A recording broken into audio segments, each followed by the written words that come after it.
Hi friends, Telangana DSC social school assistant test series friends. ఇది 6th to inter వరకు ఉంటాయి tests. So regular update చేస్తున్నాను.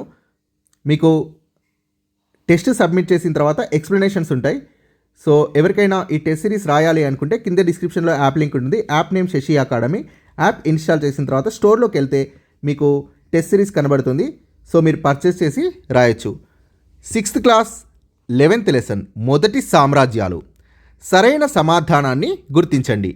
చంద్రగుప్తుడు మౌర్య సామ్రాజ్యాన్ని స్థాపించాడు. కరెక్ట్. ఒక కుటుంబ వ్యక్తులు వారసత్వంగా రాజులు అయితే దాన్ని వంశపాలన అంటారు. కరెక్ట్. చంద్రగుప్తుడి కుమారుడు బింబిసారుడు మనవడు అశోకుడు మగధ సామ్రాజ్యాన్ని విస్తరించి భారత ఉపఖండంలో చాలా భాగాన్ని పరిపాలించారు. సో ఇది రాంగ్. చంద్రగుప్తుడి కుమారుడు బింబిసారుడు కాదు. చంద్రగుప్తుడి కుమారుడి పేరు బిందుసారుడు. చంద్రగుప్తుని మనవడి పేరు అశోకుడు. బిందుసారుని కుమారుడు అశోకుడు. వీరు మగధ సామ్రాజ్యాన్ని విస్తరించి భారత ఉపఖండంలో చాలా భాగాన్ని పాలించారు. మౌర్య సామ్రాజ్య విస్తరణ నేటి ఆఫ్ఘనిస్తాన్ నుండి ఉత్తరాన కర్ణాటక వరకు పశ్చిమాన బెంగాల్ వరకు విస్తరించి ఉంది.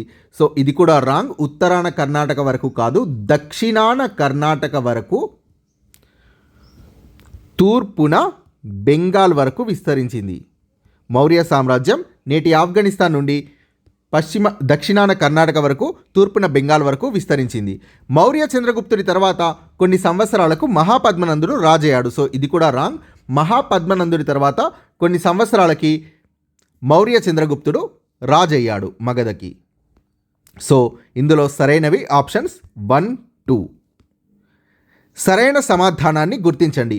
పెద్ద రాజ్యాల్ని సామ్రాజ్యాలు అంటారు. కరెక్ట్. సామ్రాజ్యాలని పాలించే వారిని చక్రవర్తి అని అంటారు. కరెక్ట్. భారత ఉపఖండంలోని చివరి చక్రవర్తుల్లో ఒకరిగా చంద్రగుప్త మౌర్యుడిని పేర్కొంటారు. ఇది రాంగ్.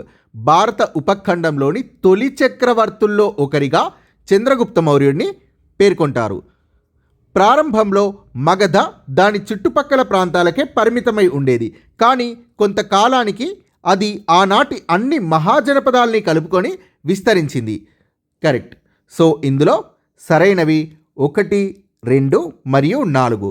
సో సామ్రాజ్యాల్ని పాలించే వారిని చక్రవర్తి అంటారు. గుర్తుపెట్టుకోండి. పెద్ద రాజ్యాల్ని సామ్రాజ్యాలు అంటారు. మగధ సామ్రాజ్యంలో భాగంగా ఉన్న వాటిలో సరైన వాటిని గుర్తించండి. హిందూకుష్ పర్వతాలు ఉన్నాయి. భారతదేశపు అతి పెద్ద ఎడారి అయిన థార్ ఎడారి మగధ సామ్రాజ్యంలో భాగమే. గుజరాత్ ఉంది. గంగా సింధు నదీ లోయలు ఉన్నాయి. మాల్వా పీఠభూమి ఉంది. అతి విస్తారమైన మధ్య భారతదేశపు అడవులు ఉన్నాయి.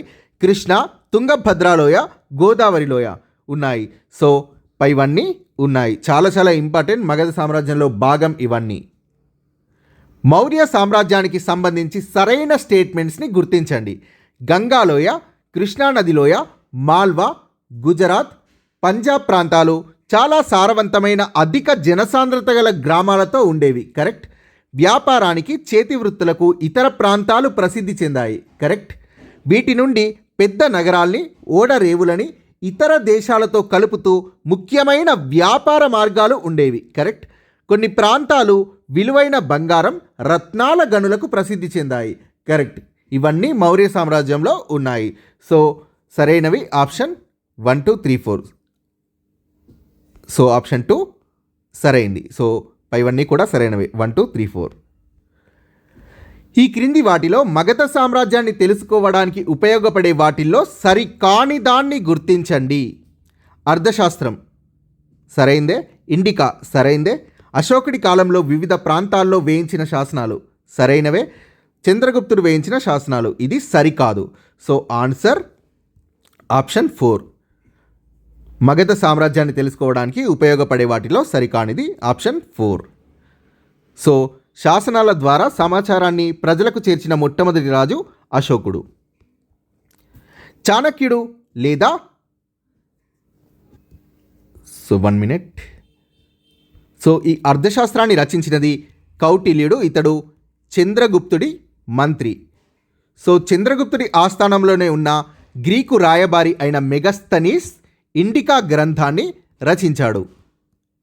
సో మగధ సామ్రాజ్యాన్ని గురించి తెలుసుకోవడానికి ఉపయోగపడే అప్పటి కాలానికి చెందిన పుస్తకాలు మరియు శాసనాలు ఇవి. చాణక్యుడు లేదా కౌటిల్యుడు రచించిన అర్థశాస్త్రం అనే పుస్తకంలోని అంశాల గురించి సరి అయిన దాన్ని గుర్తించండి. రాజు రాజ్యాల్ని ఎలా జయించాలి, వాటిని ఎలా పరిపాలించాలి. సో ఉంది.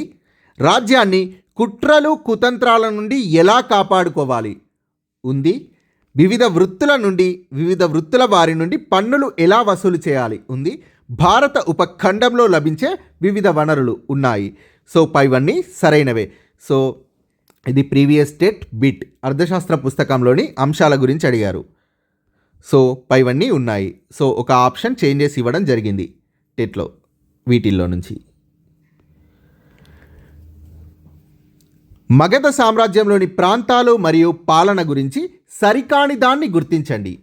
పాటలీపుత్రం దాని చుట్టూ ఉన్న ప్రాంతం అంతా చక్రవర్తి పరోక్ష నియంత్రణలో ఉండేది. సో ఇది రాంగ్. పాటలీపుత్రం దాని చుట్టూ ఉన్న ప్రాంతం అంతా చక్రవర్తి యొక్క ప్రత్యక్ష నియంత్రణలో ఉండేది.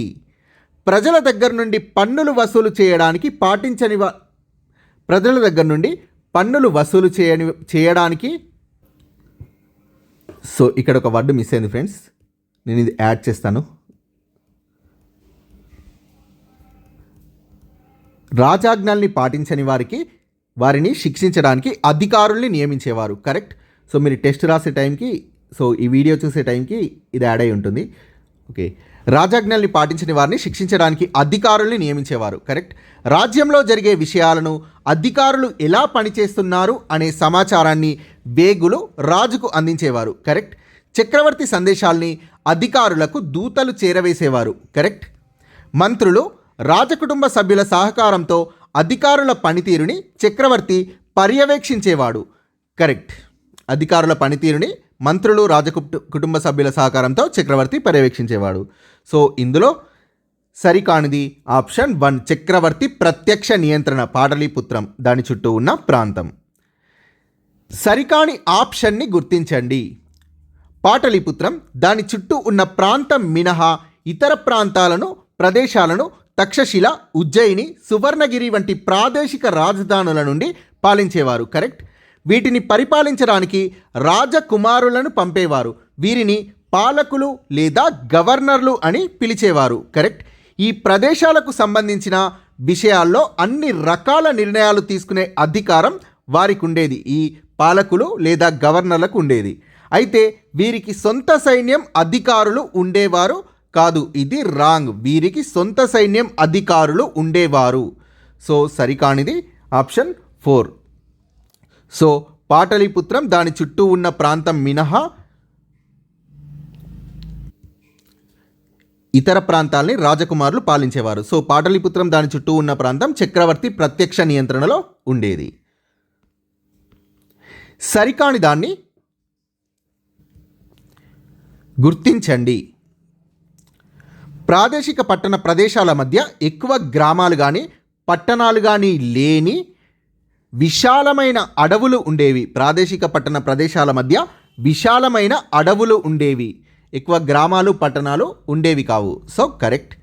వ్యాపారస్తులు, సైన్యం, దూతలు ప్రయాణం చేసే ముఖ్యమైన రహదారులు ఈ ప్రాంతంలో ఉండేవి. వీటిని నిర్వహించడానికి మౌర్యులు ప్రత్యేకమైన ఏర్పాట్లు చేసేవారు. కరెక్ట్.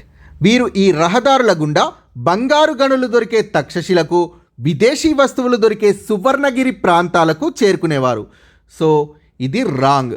బంగారు గనులు దొరికే ప్రాంతం సువర్ణగిరి, తక్షశిల అనేది విదేశీ వస్తువులు లభించే ప్రాంతం. సో సరికానిది ఆప్షన్ 4. ఈ అటవీ ప్రాంతాల నుండి, సో ఇక్కడ విశాలమైన అడవులు ఉండేవి కదా, ఈ అటవీ ప్రాంతాల నుండి బంగారం, విలువైన రాళ్ళు, అడవి జంతువుల చర్మాల రూపంలో వీరు పన్నులు, బహుమానాలు పొందేవారు. మౌర్యులు పొందేవారు. So next question. ఈ క్రింది వాటిలో సరైన వాటిని గుర్తించండి. మౌర్యులలో ప్రసిద్ధి చెందిన పాలకుడు అశోకుడు. కరెక్ట్. శాసనాల ద్వారా వర్తమానాన్ని ప్రజలకు చేరవేసిన మొట్టమొదటి రాజు అశోకుడు. కరెక్ట్. శాసనాలు, అశోకుడి శాసనాలు చాలా వరకు ప్రాకృత భాషలో బ్రాహ్మీ లిపిలో ఉన్నాయి. కరెక్ట్. సో సరైనవి 1, 2, 3. సరికాని వాక్యాన్ని గుర్తించండి. కళింగ అనేది తీర రాష్ట్రమైన నేటి ఒడిషా యొక్క పాత పేరు. కరెక్ట్. కళింగను జయించడానికి అశోకుడు యుద్ధం చేశాడు. కరెక్ట్. యుద్ధంలో జరిగిన హింస, రక్తపాతం చూసి అశోకుడు దుఃఖించి ఇక ముందు యుద్ధం చేయను అని ప్రకటించారు. కరెక్ట్. ప్రపంచ చరిత్రలో యుద్ధంలో విజయాన్ని పొంది యుద్ధాలకు స్వస్తి పలికిన అనేక మంది రాజుల్లో ఒకడు అశోకుడు. సో ఇది రాంగ్. ప్రపంచ చరిత్రలో యుద్ధంలో విజయాన్ని పొంది యుద్ధాలకు స్వస్తి పలికిన ఒకే ఒక్క రాజు అశోకుడు. యుద్ధాలకు విజయం సాధించి యుద్ధాలకు స్వస్తి పలికిన ఒకే ఒక రాజు అశోకుడు. So next question. సరికాని వాక్యం ఆప్షన్ 4. కళింగ యుద్ధాన్ని తెలిపే అశోకుడి శాసనంలోని అంశాల గురించి సరికాని దాన్ని గుర్తించండి. చక్రవర్తి అయినా, సో ఇది అశోకుడు తన గురించి తన శాసనంలో తెలియజేస్తున్నాడు. సో చక్రవర్తి అయిన 8 సంవత్సరాలకు నేను కళింగను జయించాను. కరెక్ట్. ఈ యుద్ధంలో 150,000 మంది బందీలు అయ్యారు. 1,00,000కు పైగా సైనికులు చనిపోయారు. కరెక్ట్. బలం ద్వారా గెలవడం కంటే ధమ్మ లేదా ధర్మం ద్వారా గెలవడం మేలు అని నమ్ముతున్నాను. కరెక్ట్. భవిష్యత్తులో నా కొడుకులు, మనవళ్ళు నా తర్వాత యుద్ధాన్ని గురించి ఆలోచించకుండా ఉండేందుకు, దానికి బదులు ధర్మ ప్రచారం ఎలా చేయాలి అని ఆలోచించడం కోసం ఈ సందేశాన్ని రాతి మీద చెక్కిస్తున్నాను. కరెక్ట్. ధమ్మ అనే సంస్కృత పదానికి ప్రాకృతంలో సమాన పదం ధర్మం. సో ఇది సరికానిది. Option 4 answer. సో ధమ్మ అనేది ప్రాకృత పదం. ధమ్మ అనే ప్రాకృత పదానికి సంస్కృతంలో సమాన పదం ధర్మం. సో అశోకుడు తన శాసనంలో తన గురించి తెలియజేసిన సమాచారం ఇది. సో దీనికి సరికానిది ఆప్షన్ 5. అశోకుడి ధర్మం గురించి సరికాని దాన్ని గుర్తించండి. అశోకుడి ధర్మంలో బలులు ఇవ్వడం అనేది లేదు. కరెక్ట్. అశోకుడు తన ధర్మంలో దేవతల పూజా విధానం గురించి చర్చించాడు. సో ఇది రాంగ్. తండ్రి తన పిల్లలకు నేర్పినట్లే అశోకుడు తన ప్రజలకు బోధించాలి అనుకున్నాడు. కరెక్ట్. అశోకుడు బుద్ధుడి బోధనల ద్వారా ప్రభావితం అయ్యాడు. కరెక్ట్. సో ఇందులో సరికానిది ఆప్షన్ 2. సరికానిది ఆన్సర్ ఆప్షన్ 2. అశోకుడు ధమ్మ మహామాత్రులు అనే అధికారుల్ని నియమించడానికి దారితీసిన పరిస్థితుల్ని గుర్తించండి. సామ్రాజ్యంలోని ప్రజలు అనేక మతాలను పాటించేవారు. కొన్ని సందర్భాల్లో వారి మధ్య గొడవలు కూడా జరిగేవి. కరెక్ట్. కొందరు జంతువుల్ని బలిచ్చేవారు. బానిసలను, సేవకులను వేధించేవారు. కరెక్ట్. కుటుంబాల్లో ఇరుగు పొరుగు వారితో కూడా గొడవలు జరుగుతూ ఉండేవి. కరెక్ట్. ఈ సమస్యల్ని పరిష్కరించడం తన విధి అనుకున్నాడు అశోకుడు. అందుకే దీనికోసం అశోకుడు ధమ్మ మహామాత్రులు అనే అధికారుల్ని నియమించాడు. వారు రాజ్యంలోని వివిధ ప్రాంతాలకు వెళ్ళి ప్రజలకు ధర్మ ప్రచారం చేసేవారు. అశోకుడు తన సందేశాలను శాసనాల రూపంలో రాళ్లపైన, స్తంభాలపైన చెక్కించాడు. చదువురాని వారికి వాటిపైనున్న సందేశాలను చదివి వినిపించాలి అని అధికారులను ఆదేశించాడు. సో నేను చెప్పిన పాయింట్స్ అన్నీ కూడా మీరు టెస్ట్ సబ్మిట్ చేశాక చదవచ్చు. అశోక చక్రవర్తి. సో దీంట్లో సరైనవి 1, 2, 3. అశోక చక్రవర్తి ప్రతిరూపం రెప్లికా కనగనహల్లిలో ఉంది. కనగనహల్లి ఏ రాష్ట్రంలో ఉంది? ఆన్సర్ కర్ణాటక. టెక్స్ట్ బుక్లో ఇచ్చిన పిక్చర్ కింద ఉన్న సమాచారం ఇది.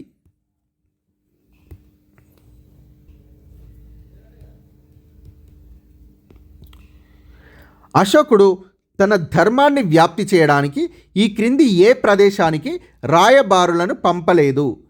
సిరియాకి పంపాడు, ఈజిప్ట్కి పంపాడు, శ్రీలంకకు పంపాడు, గ్రీస్కి పంపాడు.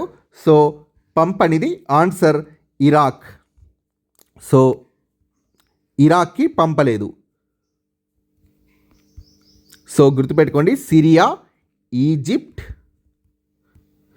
శ్రీలంక మరియు గ్రీస్ దేశాలకు రాయబారుల్ని పంపించాడు. అశోకుడి గురించి సరైన దాన్ని గుర్తించండి. రోడ్లను నిర్మించాడు, బావులను తవ్వించాడు, కరెక్ట్. సత్రాల్ని కట్టించాడు, కరెక్ట్. మనుషులకే కాక జంతువులకు కూడా వైద్య సదుపాయాల్ని ఏర్పాటు చేశాడు, కరెక్ట్. సో పైవన్నీ సరైనవే. ప్రజలకు అశోకుడు ఇచ్చిన సందేశంలో సరికాని దాన్ని గుర్తించండి. ప్రజలు అనేక ఆచారాల్ని పాటిస్తారు. ఈ ఆచారాల వల్ల అనేక ప్రయోజనాలు ఉన్నాయి. సో ఇది రాంగ్. ఈ ఆచారాల వల్ల ప్రయోజనాలు లేవు. So second option. బానిసలు సేవకులతో సౌమ్యంగా వ్యవహరించాలి, పెద్దల్ని గౌరవించాలి, అన్ని జీవుల పట్ల దయతో ఉండాలి, కరెక్ట్. బ్రాహ్మణులకు సన్యాసులకు కానుకలు ఇవ్వాలి, కరెక్ట్. తమ మతాన్ని పొగడడం, ఇతరుల మతాన్ని విమర్శించడం రెండూ తప్పే.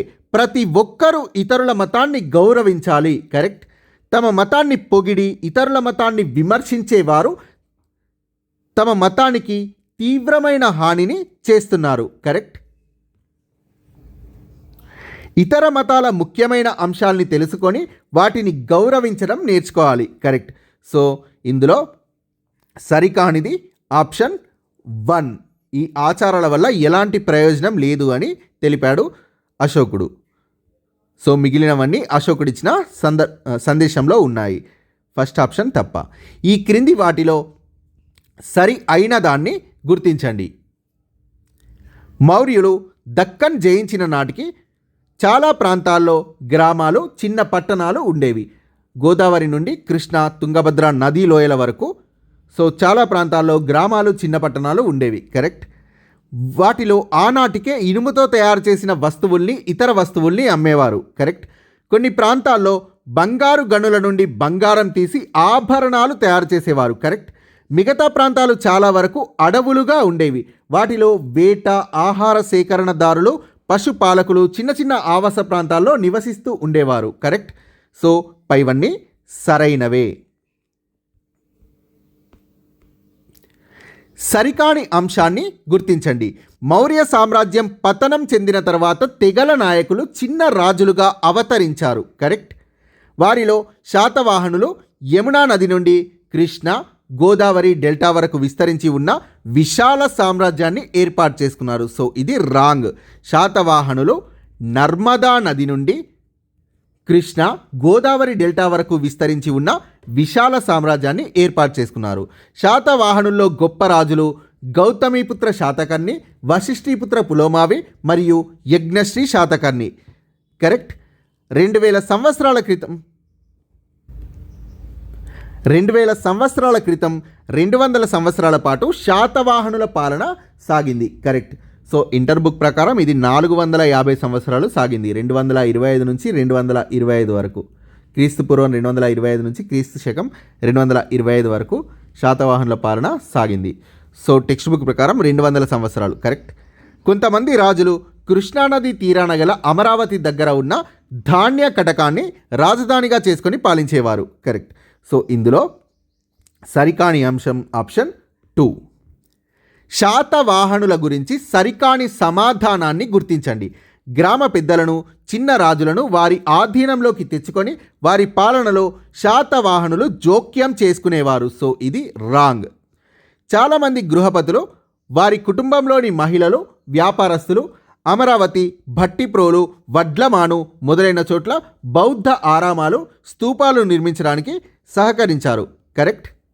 శాతవాహన రాజులు బ్రాహ్మణులకు, బౌద్ధ సన్యాసులకు చాలా భూములను దానంగా ఇచ్చారు.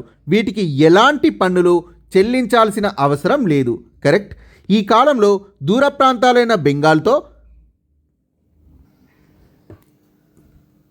సో ఇక్కడ మిస్ అయింది, నేను యాడ్ చేస్తాను ఫ్రెండ్స్, రోమ్తోనూ వ్యాపారం ప్రాముఖ్యాన్ని సంతరించుకుంది.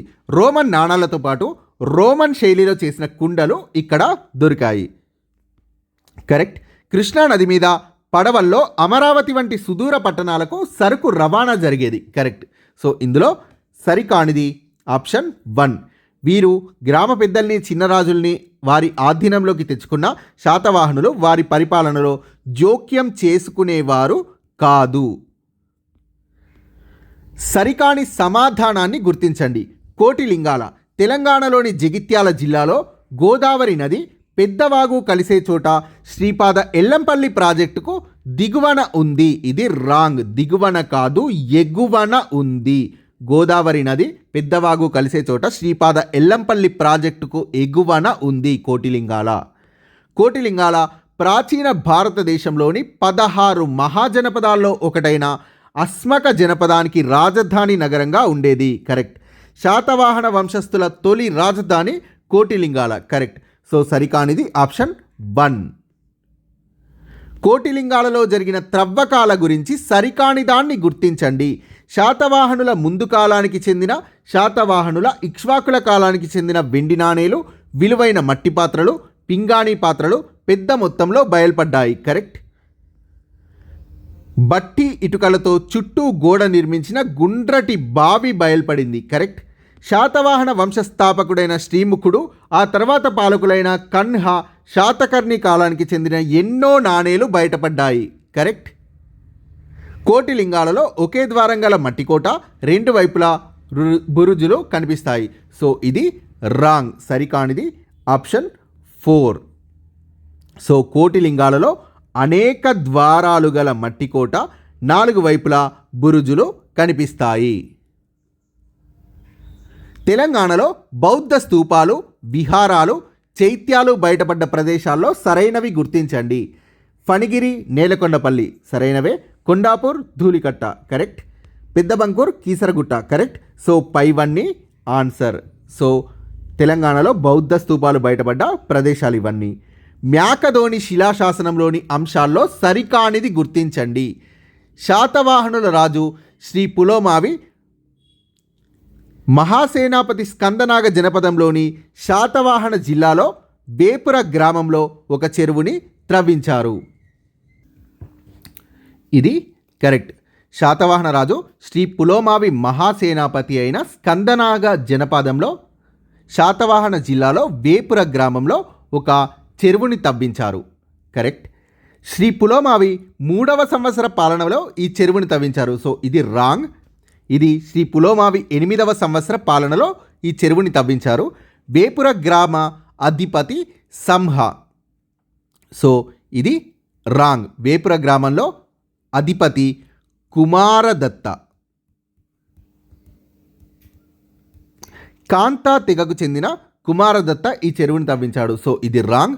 కాంతా తెగకు చెందిన సంహ అనే గహపతి ఈ చెరువుని తవ్వించాడు. సంహ అనే గహపతి ఈ చెరువుని తవ్వించాడు. సో ఇదంతా కూడా మ్యాకధోని శిలాశాసనంలో ఉన్నది. సో దీంట్లోని సమాచారం చూద్దాం. కర్ణాటకలోని బళ్ళారి జిల్లాలో మ్యాకధోని గ్రామంలో శిలాశాసనం లభించింది. శాతవాహనుల కాలం నాటి శిలాశాసనంగా దీన్ని భావిస్తున్నారు, మ్యాకధోని శిలాశాసనంను. సో ఇందులోని సమాచారం: శాతవాహనుల రాజు శ్రీ పులోమావి 8వ సంవత్సరం పాలనలో అతడి మహాసేనాపతి స్కందనాగ జనపదంలోని శాతవాహన జిల్లాలో కుమారదత్త అధిపతిగా ఉన్న వేపుర గ్రామంలో కాంతా తెగకు చెందిన సంహ అనే గహపతి ఈ చెరువుని త్రవ్వించాడు. సో ఒక చెరువుని త్రవ్వించినట్లు సమాచారం ఉంది మ్యాకధోని శాసనంలో.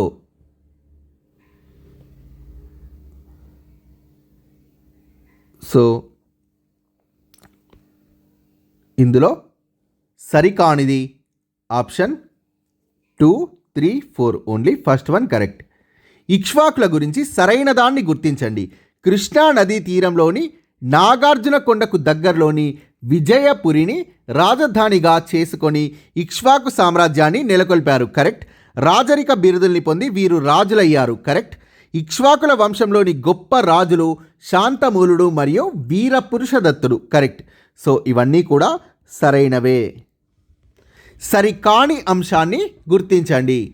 అశ్వమేధం, వాజపేయ వంటి యాగాల్ని చేసి బ్రాహ్మణులకు విరివిగా దాన ధర్మాలు చేసి తమ ప్రత్యేకతను చాటుకునే ప్రయత్నం చేసేవారు ఇక్ష్వాకులు. కరెక్ట్. సారీ ఫ్రెండ్స్, ఇది ఇక్ష్వాకుల గురించి సరికానిది. సో మీరు ఈ వీడియో చూసేసరికి అప్డేట్ అవుతుంది ఇది. సో అశ్వమేధ వాజపేయ వంటి యాగాలు చేసి బ్రాహ్మణులకు విరివిగా దాన ధర్మాలు చేసి తమ ప్రత్యేకతను చాటుకునే ప్రయత్నాలు చేసేవారు. కరెక్ట్. రామాయణంలోని రాముని వంశానికి చెందిన వారమని చెప్పుకున్నారు. కరెక్ట్. ఇక్ష్వాకు కుటుంబాల్లోని మహిళలు బౌద్ధ గురువులను ఆరాధిస్తూ బౌద్ధ రామాలు స్తూపాల నిర్మాణానికి అధిక మొత్తంలో విరాళాలను ఇచ్చేవారు. కరెక్ట్. వీరు నాగార్జున కొండలో అతి చిన్న ఆరామం స్తూపం నిర్మించారు. సో ఇది రాంగ్. అతి చిన్న కాదు, అతి పెద్ద ఆరామం మరియు స్తూపాన్ని నిర్మించారు నాగార్జున కొండలో.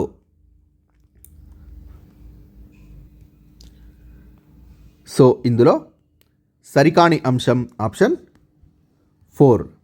కుషాణుల గురించి సరికాని దాన్ని గుర్తించండి. 2000 సంవత్సరాలకు పూర్వమే కుషాణులు ఆఫ్ఘనిస్తాన్ నుండి వలస వచ్చి చైనా కేంద్రంగా తమ సామ్రాజ్యాన్ని స్థాపించారు. సో ఇది రాంగ్.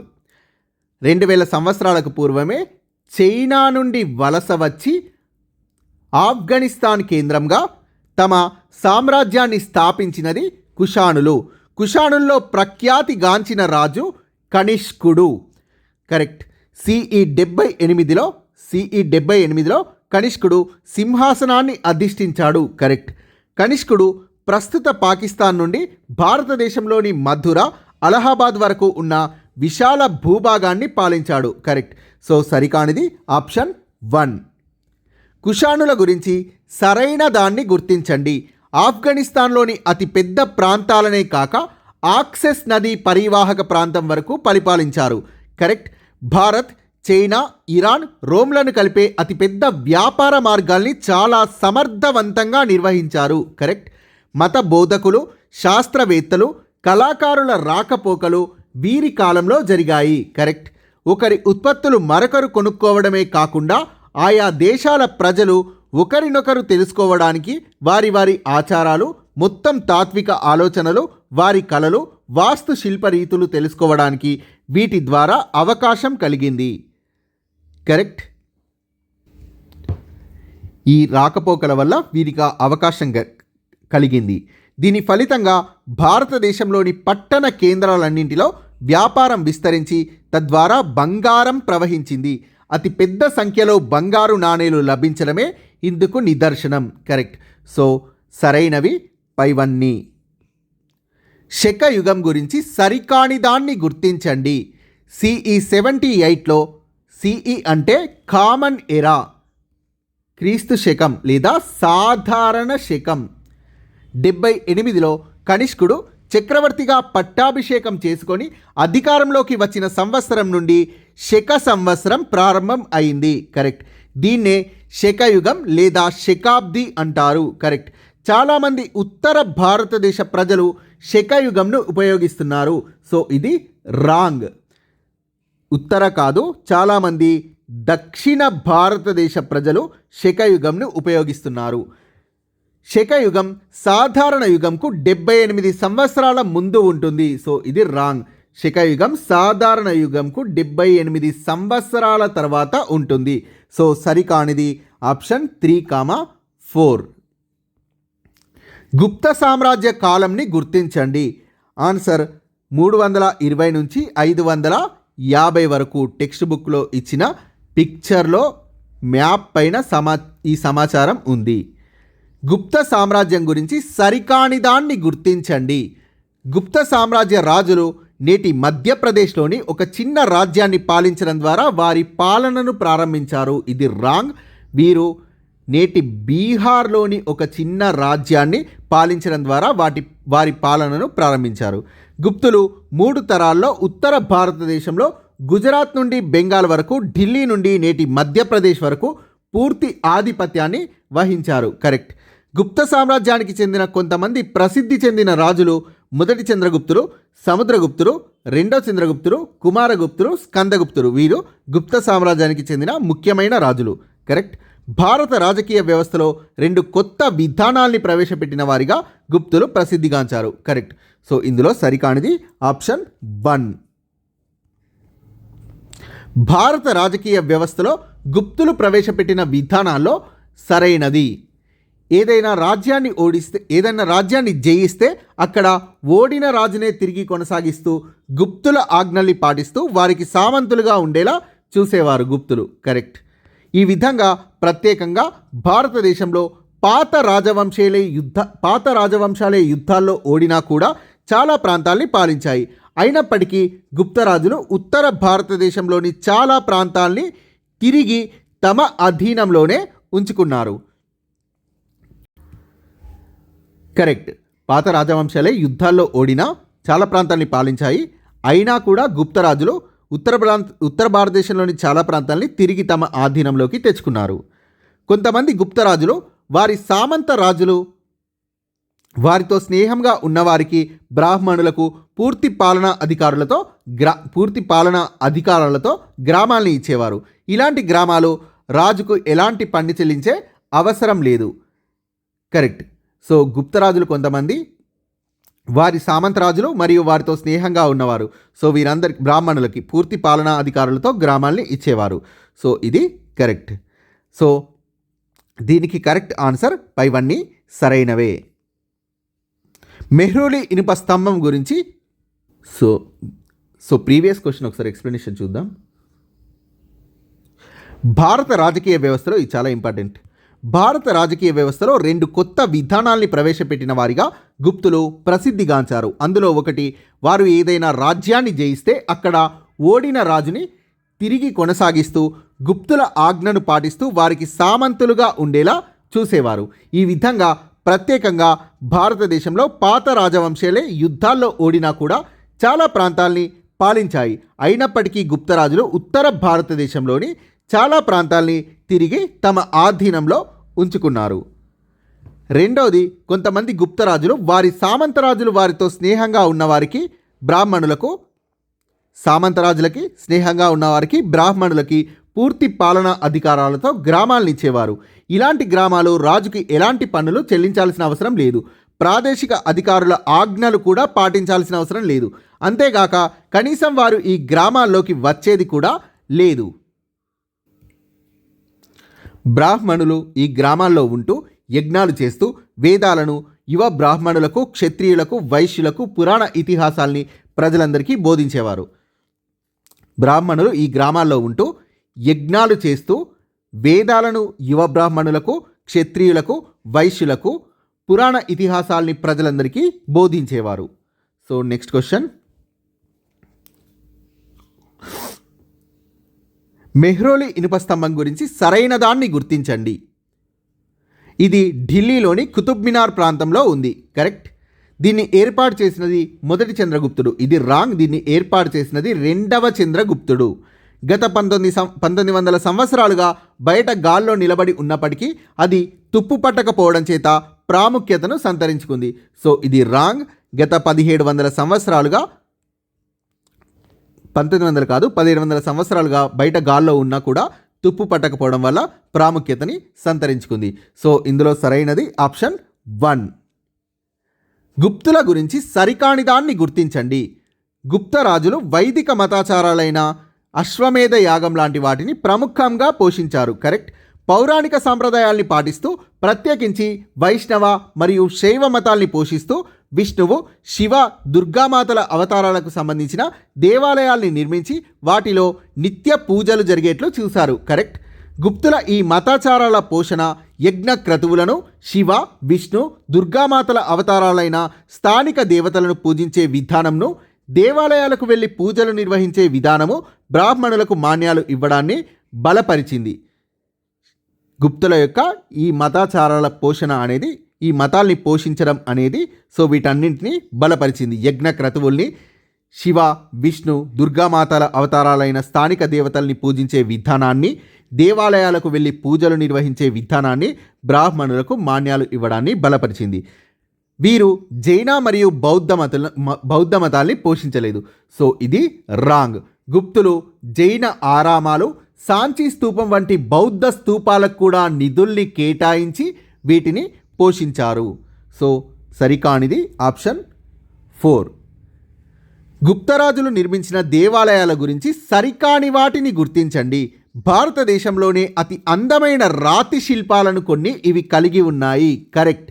గుప్తుల కాలంలోని దేవాలయాలు చాలా వరకు విష్ణువు, శివుడికి చెందినప్పటికీ బౌద్ధ శిల్పానికి చెందిన సారనాథ్ కూడా ప్రఖ్యాతిగాంచింది. కరెక్ట్. మధ్యప్రదేశ్లోని బిట్టర్గామ్, ఇరాన్ మరియు ఉత్తరప్రదేశ్లోని ఉదయగిరి, దియోగర్లలో నేటికి మనం గుప్తులు నిర్మించిన దేవాలయాల్ని చూడగలం. సో ఇది రాంగ్.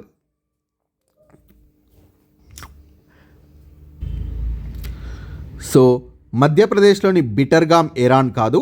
బిట్టర్గామ్, ఇరాన్ అనేవి ఉత్తరప్రదేశ్లో ఉన్నాయి. సో ఉత్తరప్రదేశ్లోని బిట్టర్గామ్, ఇరాన్ మరియు ఇది ఉదయగిరి మరియు దియోగర్ అనేవి మధ్యప్రదేశ్లో ఉన్నాయి.